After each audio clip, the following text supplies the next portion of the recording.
Here's the big challenge of life. You can have more than you've got because you can become more than you are. That's the challenge. And of course the other side of the coin reads, unless you change how you are, you'll always have what you got.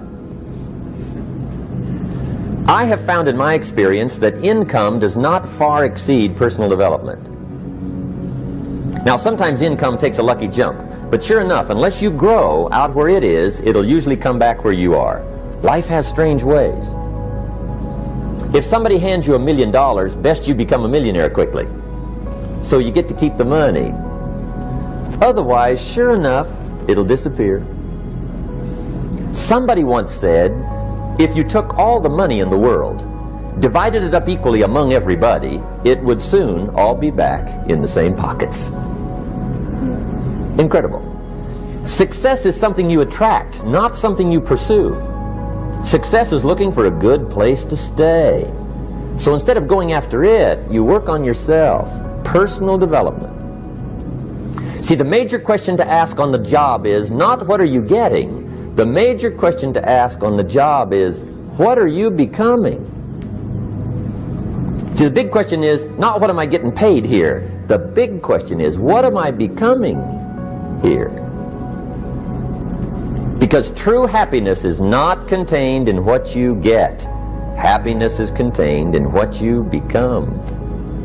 So that's our major subject for tonight, personal development. Of all the assignments Mr. Schoaf gave me at age 25, this was probably the most difficult. In fact, I'm still working on this one. I think it's an unending challenge to see what you can become. The next subject is called Basic Laws. And it's good to study the basics. And I call these basics primarily because they come from the Bible. Now, I'm not a theologian or a minister, and that'll be apparent. But Mr. Schoaf taught me that the Bible was a good textbook for ideas and stories and success equations, how to live the better life. I found out that was true. He also taught me that the Bible is as practical as it is spiritual, and I found out that's true. If you look at your bank account and your income and you're not happy, there are several places in the Bible to check to see what the heck's wrong so you can make the changes. And we're going to cover some of those tonight, called basics. Okay. The next subject is my favorite, setting goals. Mr. Schoaf taught me how to set goals. What a favor that was. One morning at breakfast, shortly after I met him, he said, Jim, let me see your current list of goals and let's go over them and talk about them. He said, maybe that's the best way I can help you get a better direction started. And I said, I don't have a list. He said, well, is it out in the car or home somewhere? I said, no, sir. I don't have a list anywhere. He said, well, young man, that's where we got to start. He said, I can tell you right now, if you don't have a list of your goals with you, he said, I can guess your bank balance within a few $100s. Which he did. And that got my attention. I said, you mean my bank balance would change if I had a list of goals? He said, drastically. That day I became a willing student how to set goals. And sure enough, learning how to set goals changed my life. And I often wondered why no one had ever taught me how to set goals up until age 25. I went to high school, but if they offered it, I missed it. I went to college for a year, never heard it. I worked for Sears. Really. And to my knowledge, Sears never taught it. Right? How to set goals. So here I am, age 25, married, my family's starting, I've been to college, I'm working, and I still don't know how to set goals. But fortunately, when I was 25, I met the man who taught me how, and it revolutionized my whole life. Economically, socially, personally, it's incredible. So I want to share with you tonight what Mr. Schoaf shared with me, how to set goals. It can be a life changer. Okay. The next subject is the negative part of the seminar. Life is part negative, so we got to talk about the negative. And this subject is called diseases of attitude. Diseases of attitude. There's a lot of things that can wreck your chances to do well. We live in a rather dangerous world, so you got to be not only wise, you got to be careful. Now, attitude diseases are just as bad as physical diseases, right? High blood pressure, heart trouble. I mean, a lot of things lace your chances to do well. So you've got to be careful. And attitude diseases are deadly. I mean, they'll destroy all the good things you start. Okay? So we'll go through those attitude diseases, how to spot them, how to look for them, what they are, and the cure. And I'm a pro on these because I've had them all, so I can give you excellent advice on these. Now, the last subject we're going to consider tonight is called the day that turns your life around. The day that turns your life around. And under this subject, we're going to talk about the emotions that can change your life. Human beings are emotional creatures, and emotions are powerful for life change. Now, of course, emotions are so powerful they can go either way on you. Emotions can either build or destroy. So you really have to employ emotions properly. We call civilization the intelligent management of human emotions. If you can intelligently apply your emotions in the right direction, no telling what can happen. Could turn your life around one day would be sufficient. So we'll talk about those. Okay. Now that's a lot to cover in one evening, but we'll keep at it here and see if we can't get it all done. I'd like to have you now jot down the theme of the seminar.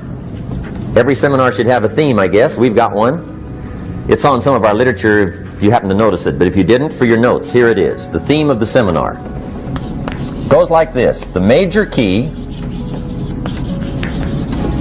to your better future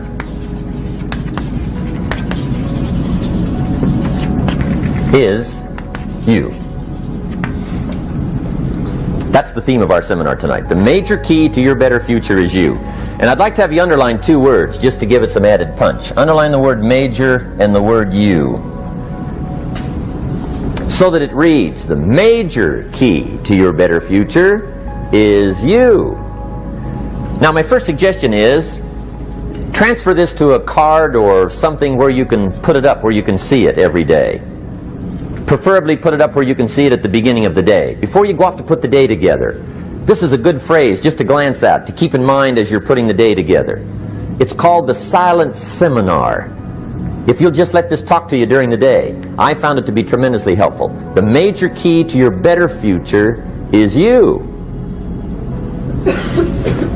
For a big share of my life now, I didn't have this one quite figured out. Among a lot of things I didn't have quite figured out. Many things used to puzzle me back in those early days.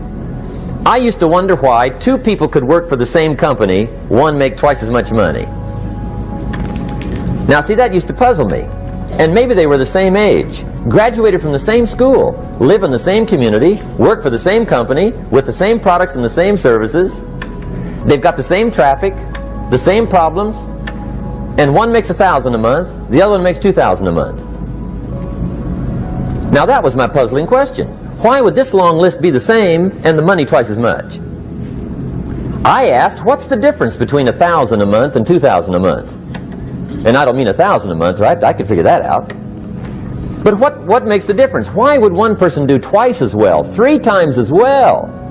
Speaking economically. Now, I know there's more than one way to do well. I understand that. But in this little narrow area called compensation, what's the difference?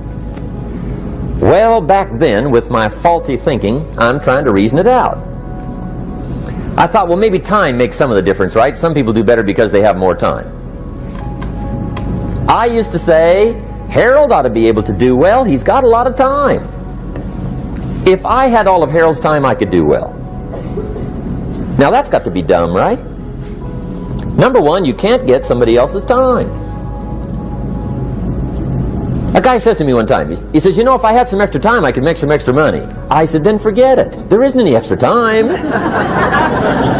Hey, when the clock strikes 12 midnight, that about wraps it up, right? I mean, you can look around the gongs there for a little more, but it's over. You say to the guy, what are you doing? He says, I'm looking for extra time. See, they'll come and take you away, right? There isn't any more time. Now, if you can't get more time, which you can't, what could you get more of that would make a difference in economic results? And here's the key word. Make it a part of your notes. We're going to consider it tonight. The word is value. And I have a little phrase for your notes. Value makes the difference in results. Value makes the difference. You can't get more time, but you can create more value. Now here's the first lesson of economics. Everybody should learn it from the time they're old enough to understand what a dollar means. How to earn one, how to get one, how to keep one, what to do with it. First lesson of economics. We primarily get paid for value. That's lesson one. Bringing value to the marketplace, that's how you get paid. You don't get paid for the time. I know it takes time to bring value to the marketplace, but you get paid for the value, not the time. Now, since that's true, here's one of the key questions of the evening. Is it possible to become twice as valuable at the marketplace and make twice as much money in the same time? Could you become 3 times as valuable? Make 3 times as much money in the same time? Is that possible? The answer is yes, if. And it's always if, right? Life is known as the big if. Harry Truman once said, life is iffy. How true! And here's the big if we're going to consider it tonight. It's possible to do much better at the marketplace if you go to work primarily on yourself. And that's the theme of our seminar tonight. Learning to work primarily on yourself. People have asked me for the last 24 years, how do you develop an above average income? And the answer is, become an above average person. Develop an above average handshake.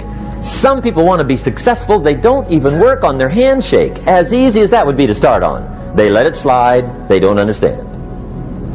Develop an above average smile. Develop an above average excitement. Develop an above average interest in other people. Develop an above average intensity to win. See, that'll change everything.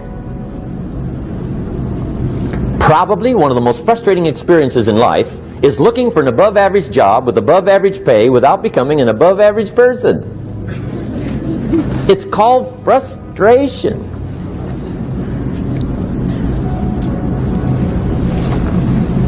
And Mr. Schoaf gave me probably the greatest clue he gave me when I first met him. He said, Jim, if you want to be wealthy and happy the rest of your life, just learn this lesson well. He said, learn to work harder on yourself than you do on your job.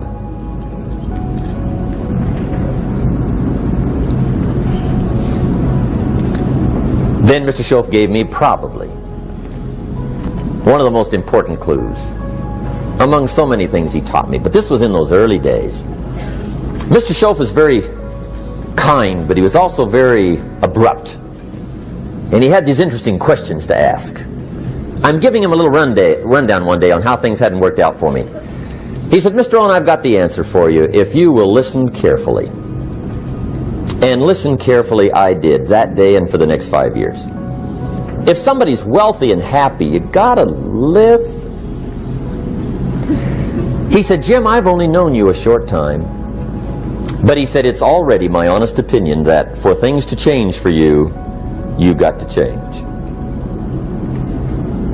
That wasn't quite the answer I was looking for. But that's the answer he gave me, and I pass it along to you on this warm summer evening in Anaheim, California, 1981. For things to change for you, you've got to change. Otherwise, it isn't going to change. Before I met Mr. Schoaf, I used to say, I sure hope things will change. Right? That seemed to be my only hope. If it isn't going to change, I'm in serious trouble. And then I discovered it isn't going to change, so I'm in serious trouble.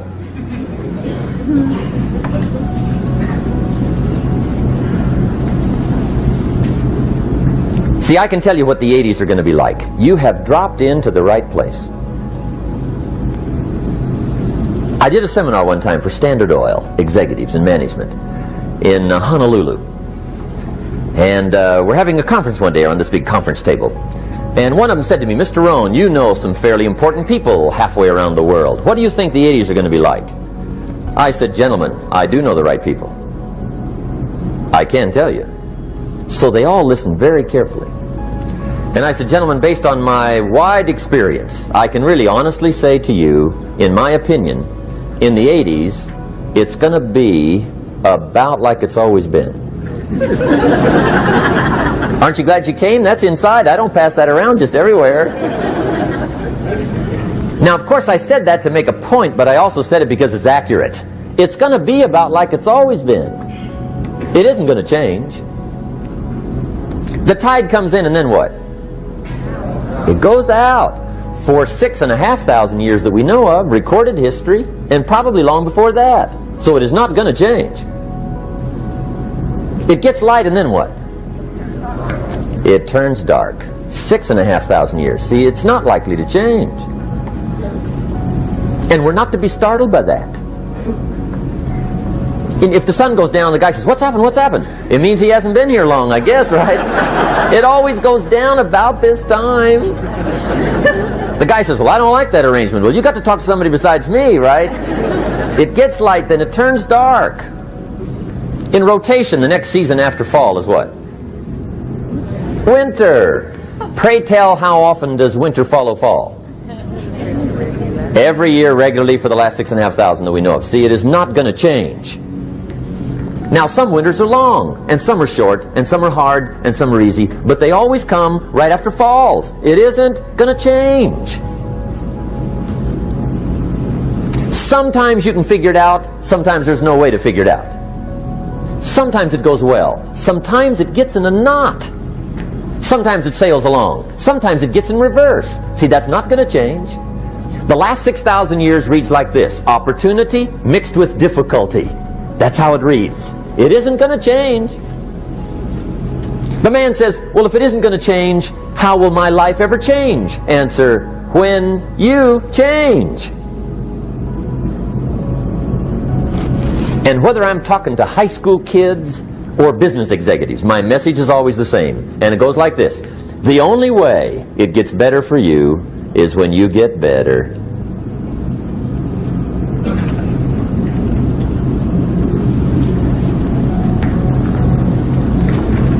Let me give you the 4 major lessons in life to learn. Here's 4 majors. It's good to study the majors.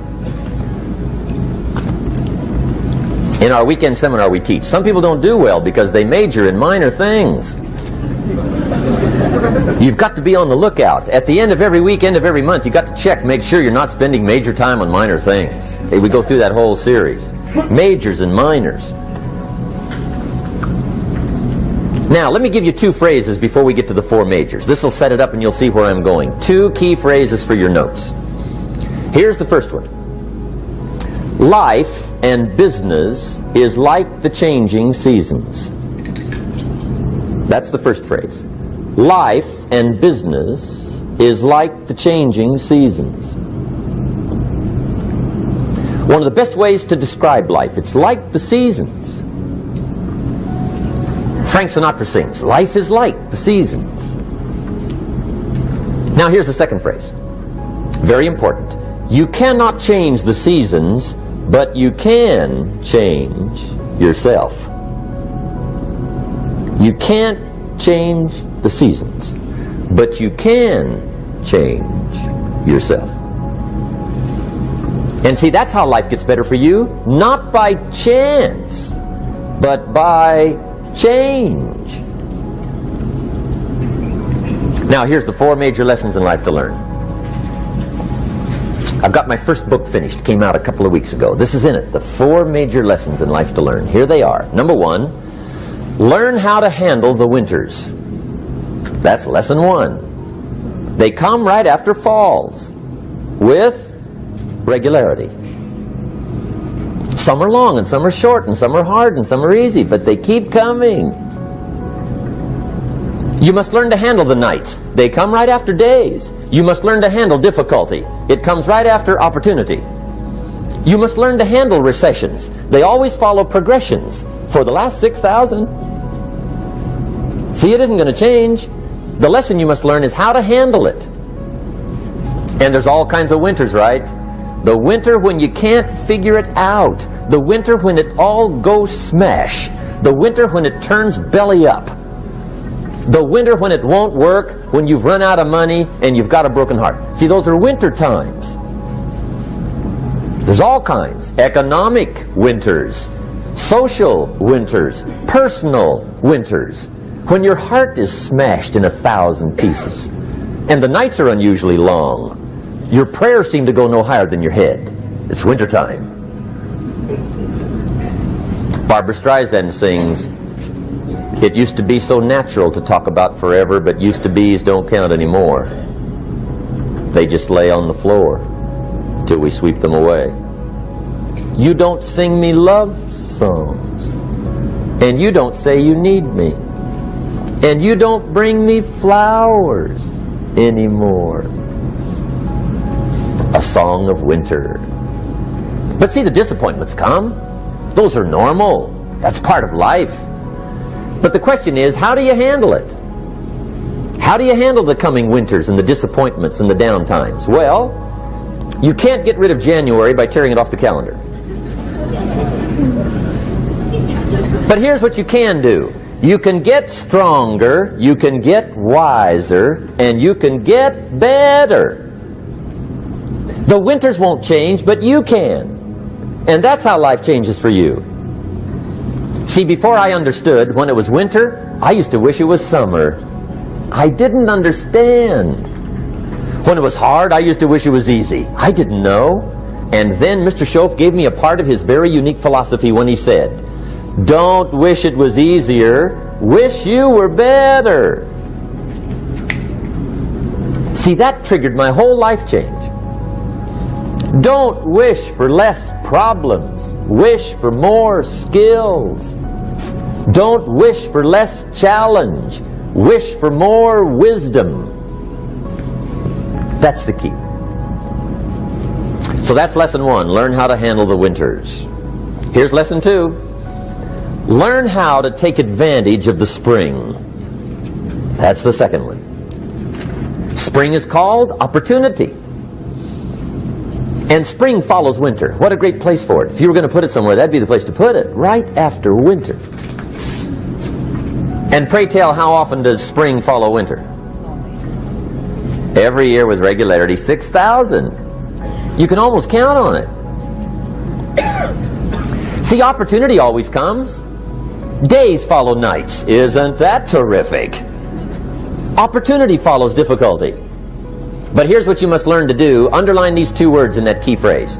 Take advantage. Underline those 2. You must learn to take advantage of the spring. See, just because spring rolls around is no sign you're going to look good come fall. You gotta do something with it. In fact, you have to get good at one of 2 things in life. Planting in the spring or begging in the fall. Or get somebody to do it for you. See, those are about the only alternatives. Now here's what else you must do. Take advantage of the springs quickly, because there's only a few. Just a handful of springs have been handed to each of us. They don't come forever. Life is fairly brief. So you got to read every book you can get your hands on what to do with your springs while they're here. And take advantage, they soon run out. The Beatles wrote, "Life is so short." And for John Lennon, it was extra short. But life is brief. Elton John sings, "She lived her life like a candle in the wind." It's brief. So whatever you're going to do with your life, you got to get at it. Don't just let the springs pass. Here's the third major lesson in life to learn. Learn how to protect your crops all summer. You got to take care of what you start. Sure enough, as soon as you've planted your garden in the spring, the busy bugs and the noxious weeds are out to take it. And here's the next bit of truth. They will take it unless you prevent it.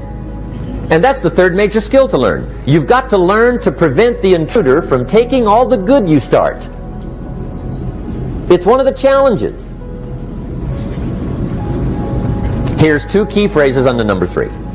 First one, all good will be attacked. On this planet. Maybe not the next one we get to, but on this one, all good will be attacked. Every garden will be invaded. Not to think so is naive. And here's the second phrase. All values must be defended. Political values, social values, community values, family values, marriage values, friendship values, business values. Every garden must be tended all summer. Third major lesson. Now here's number 4. Fourth major lesson in life to learn. Learn how to reap in the fall without complaint. Learn to reap come harvest time without complaint. Take full responsibility for what happens to you.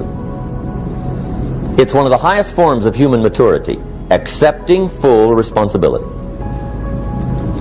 It's the day you know you've passed from childhood to adulthood, the day you accept full responsibility. And another note, learn to reap in the fall without apology. Without apology if you do well, and without complaint if you don't. That's maturity.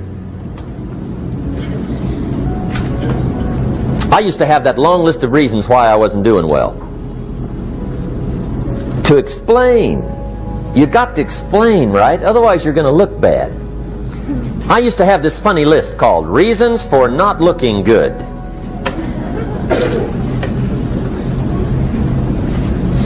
I used to blame the government. I mean, you can believe that or not. It was at the top of my list. I had a lecture second to none. The government. That was on my list. I used to blame taxes. Look what you got left after they take everything. And they expect you to do well. That was on my list there. Prices, that one's easy, right? You walk into the supermarket with $20, come out with a little half bag. So I had that on my list. I used to blame the weather. I blamed the traffic. I used to blame my car. I blamed the manufacturers. I used to blame the company. I blamed company policy. I used to blame the training program. I blame my negative relatives. They were always putting me down. I blame my cynical neighbors. They're just selfish, looking out for themselves. Won't loan you money? They were on my list.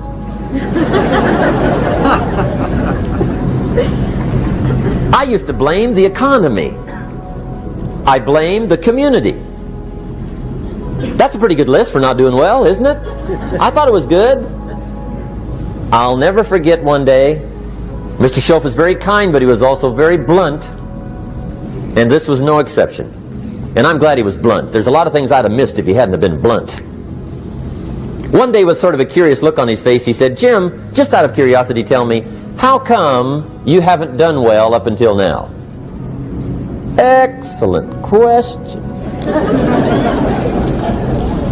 I thought, well, so I won't look too bad, I'll go through my list.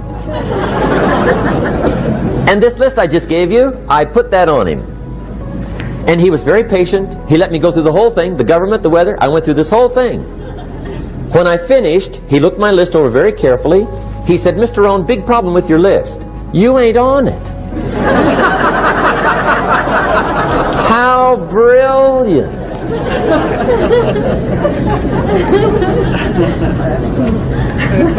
When I went to work for him a few months later, I learned very quickly to tear up my list, reasons for not doing well, and I threw it away.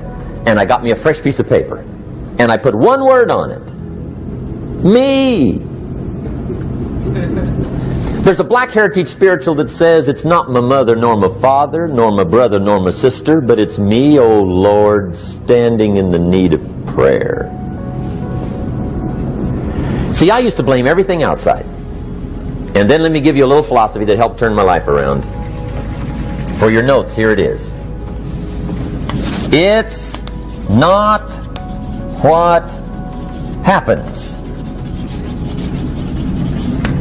that determines the quality or the quantity of your life. It's not what happens. And the reason is because what happens to about everybody. No different.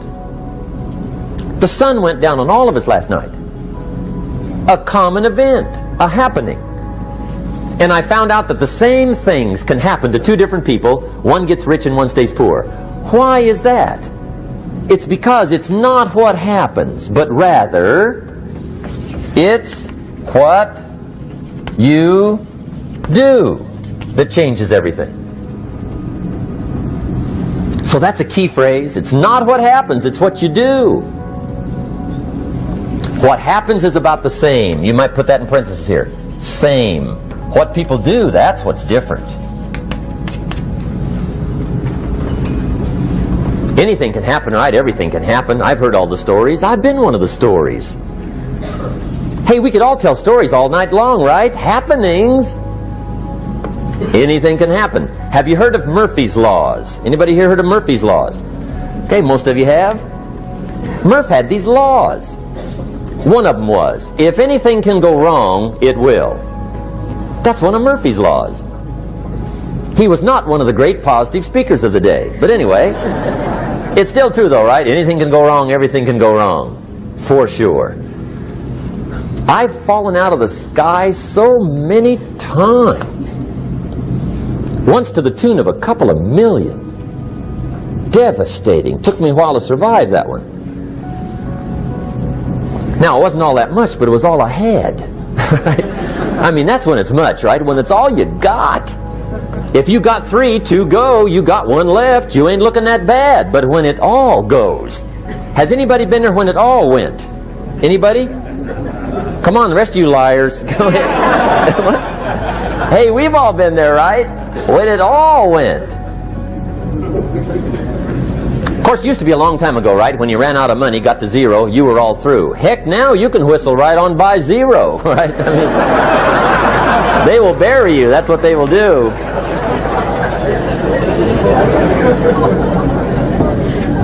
But see, those are the happenings, right? Everything can happen. Anything can happen. But it's not the happenings. It's what you do about it. Somebody says, yeah, but you don't understand the disappointments I've had. Come on. Everybody's had their share. Disappointments are not special gifts reserved for the poor. Everybody has them. The difference is what you do about it. It's not the weather. I used to blame the weather, and I discovered it rains on the rich. So see, that won't help. 2 men wake up one morning, there's a rainstorm on. One of them looks out his window, sees the rainstorm, and he says, wow, what a storm. With weather like this, they can't expect you to go out and make sales. He stays home. Same morning, the other guy looks out his window, sees the same storm, says, wow, what a storm. But he says, you know what, with weather like this, what a great day to go out and make sales. Most everybody will probably be home. Especially the salesman.